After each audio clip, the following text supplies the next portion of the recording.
Assalamualaikum warahmatullahi wabarakatuh. Perkenalkan, nama saya Fajar Nugroho dari Teknik Sipil Universitas Pandanaran. Berikut saya ingin menjelaskan terkait UTS untuk materi ruang lingkup geologi rekayasa yang berhubungan dengan bangunan teknik sipil atau infrastruktur dan menjalankan siklus batuan. Berikut untuk latar belakang. Untuk latar belakang pengertian batuan, batuan adalah mineral atau perpaduan mineral yang membentuk bagian utama dari kerak bumi. Definisi lain dari batuan adalah kumpulan dari atau agregat dari mineral-mineral yang sudah dalam keadaan beku atau keras. Batuan merupakan salah satu elemen kulit bumi yang menyediakan mineral-mineral anorganik yang mana melalui proses pelapukan dapat menghasilkan tanah. Siklus batuan adalah suatu proses yang menggambarkan perubahan dari magma yang membeku akibat perubahan cuaca hingga menjadi batuan beku, batuan sedimen, batuan metamorf, kemudian akhirnya menjadi atau berubah menjadi magma kembali. Berikut untuk siklus batuan dari gambar. Kemudian untuk yang pertama penjelasan terkait dari siklus yang dari gambar tersebut. Pertama, magma mengalami proses kristalisasi. Batuan yang ada di bumi diawali dengan adanya magma. Magma merupakan bahan pokok dari pembentukan batuan yang terletak di bawah permukaan bumi. Magma yang berasal dari gunung berapi merupakan proses kristalisasi, yakni proses pembekuan hingga membentuk sebuah kristal atau mineral. Magma merupakan cairan panas sehingga ion-ion penyusunnya akan bergerak bebas tanpa beraturan. Pada saat gunung berapi meletus, magma akan ikut keluar dari perut bumi dan akan meleleh di sepanjang permukaan bumi. Apabila magma terkena air hujan, akan mengalami proses kristalisasi. Magma yang telah mengkristal biasanya ditemukan di sepanjang gunung berapi yang mengalami erupsi, dan magma yang membeku membentuk jenis batuan, yaitu batuan beku. Kemudian setelah terjadinya proses kristalisasi, batuan mengalami proses pengangkatan dan pelapukan. Batuan-batuan beku yang terbentuk dari proses kristalisasi magma yang berada di area terbuka mengalami proses pelapukan. Proses pelapukan yang terjadi di permukaan bumi lebih cepat dibandingkan dengan batuan yang berada di bawah permukaan bumi.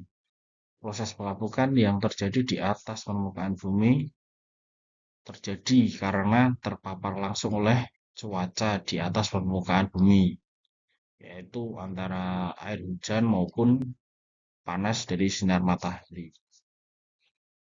Akan tetapi pelapukan yang terjadi di bawah permukaan bumi sebelum batuan tersebut mengalami proses pelapukan, batuan-batuan tersebut mengalami proses pengangkatan. Proses tersebut disebut proses tektonik. Kemudian proses pelapukan batuan juga dapat terjadi karena adanya reaksi fisik dan kimia antara batuan dengan interaksi udara, air maupun organisme tertentu. Terus kemudian terjadi proses erosi. Setelah batuan mengalami proses pelapukan, batuan akan menjadi material sedimen, lalu mengalami proses erosi. Dalam proses erosi, air berperan paling banyak dalam siklus batuan.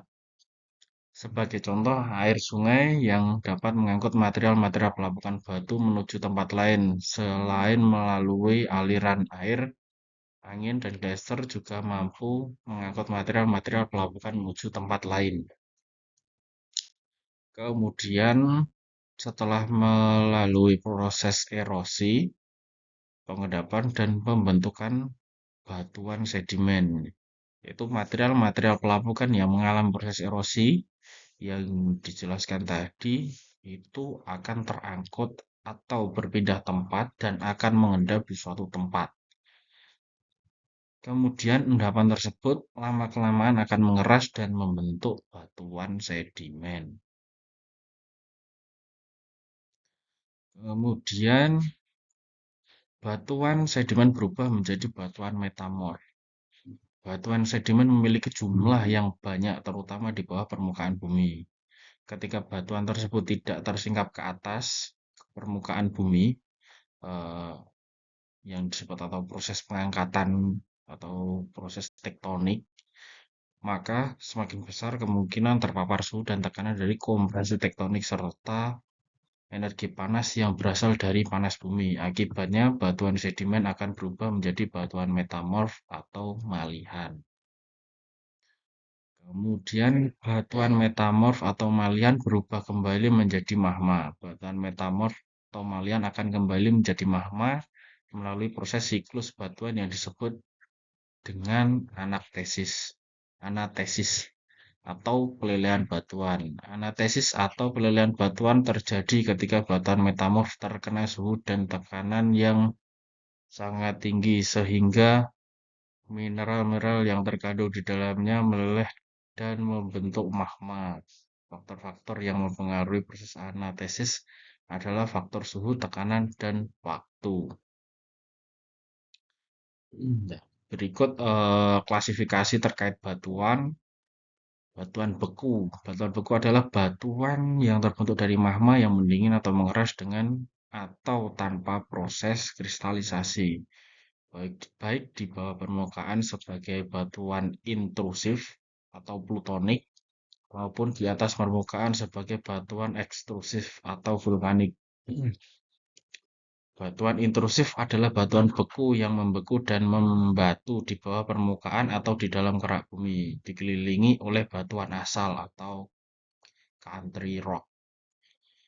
Batuan ekstrusif adalah batuan yang terbentuk di permukaan kerak bumi sebagai akibat dari pencairan sebagian batuan dalam mantel dan kerak bumi. Batuan sedimen adalah batuan yang terbentuk di permukaan bumi pada kondisi temperatur dan tekanan yang rendah. Kemudian untuk contoh-contoh dari batuan beku, berikut contoh dari batuan beku ya. Batuan beku, pertama batu apung. Ya, batu apung ini terbentuk dari proses pendinginan magma yang berbentuk gelembung-gelembung. Jadi ciri-ciri dari batu apung adalah berwarna keabu-abuan, memiliki pori-pori ringan, dan dapat mengapung di dalam air. Terus kemudian untuk manfaat dari batu apung ini eh, bisa bisa digunakan untuk menghaluskan kayu, kemudian bahan pengisi filter terutama di bidang industri, kemudian isolator, temperatur tinggi, dan masih banyak lagi lainnya. Kemudian untuk batu obsidian. Batu obsidian ini terbentuk dari lava permukaan yang mendingin secara cepat. Jadi ciri-ciri dari batu obsidian ini berwarna hitam seperti kaca, tetapi tidak ada kristal. Untuk manfaat dari batu obsidian ini adalah sebagai alat pemotong atau bisa juga dipakai untuk kerajinan juga. Kemudian batu granit. Batu granit terbentuk dari pendinginan magma di bawah permukaan bumi yang terjadi secara lambat. Ciri-ciri dari batu granit adalah terdapat kristal kristal kasar yang berwarna putih abu hingga jingga dapat ditemukan di daerah pinggiran pantai maupun dasar sungai. Nah, ini untuk manfaat dari batu granit adalah sebagai bahan bangunan. Kemudian batu basal. Nah, ini batu basal. Batu basalt itu terbentuk dari pendinginan lava yang mengandung gas, tapi gasnya telah meluap. Ciri-cirinya adalah adanya kristal-kristal bentuk yang sangat kecil berwarna hijau keabuan. Manfaat dari eh, batu tersebut adalah bahan baku industri poles, bahan bangunan gedung, jembatan, dan jalan raya. Kemudian batu diorit. Batu diorit terbentuk dari peleburan lantai samudra yang bersifat mafic. Ciri-cirinya berwarna kelabu bercampur putih, tetapi ada juga yang berwarna hitam bercampur putih. Manfaat dari batuan tersebut adalah untuk ornamen dinding maupun lantai bangunan gedung. Terus ini untuk contoh dari batuan sedimen, batuan konglomerat. Batuan konglomerat terbentuk dari bahan-bahan yang lepas akibat gaya berat sehingga menjadikannya lebih padat dan terikat. Ciri-ciri dari batuan tersebut adalah adanya kerikil-kerikil bulat dengan pasir dan batu yang melekat satu sama lain. Manfaatnya sebagai bahan bangunan. Kemudian batu pasir terbentuk dari bahan-bahan yang lepas karena adanya gaya berat sehingga menjadikannya lebih padat dan terikat. Ciri-cirinya tersusun dari butiran pasir dengan warna abu-abu, kuning, dan merah. Material utama untuk manfaatnya sebagai material utama pembuatan gelas, kaca, dan bisa juga sebagai bahan bangunan. Untuk gamping, batu gamping terbentuk dari cangkang binatang lunak, misalnya siput, kerang, dan binatang laut yang telah mati. Cangkang tersebut tidak akan musnah, tetapi akan memadai membentuk batuan atau membentuk batu kapur.